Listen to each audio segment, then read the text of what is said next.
Hi friends, this is the second snow of the year.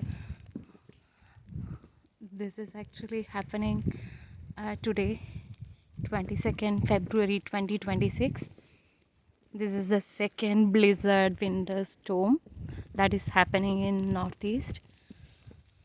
All the flights and everything has been cancelled. Travel ban is in effect today. The first snow storm that came in January 25th, 2026 was also there till day before yesterday, and now again the second storm has arrived.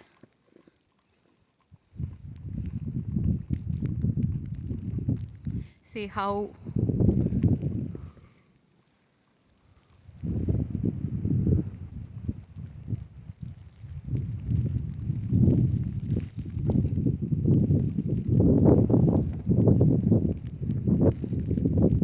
much snow.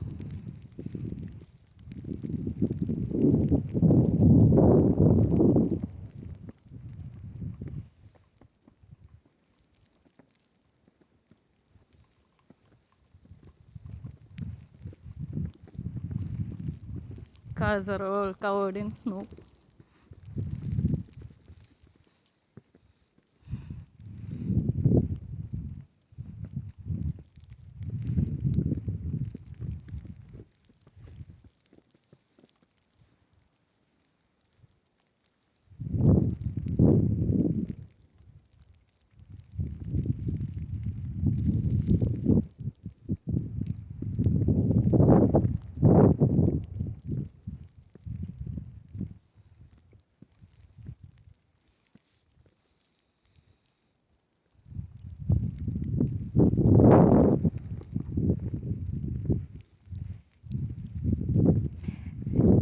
It's night 10:30 here, and it's going to be snowing till Monday 23rd February evening 3 o'clock or 4 o'clock.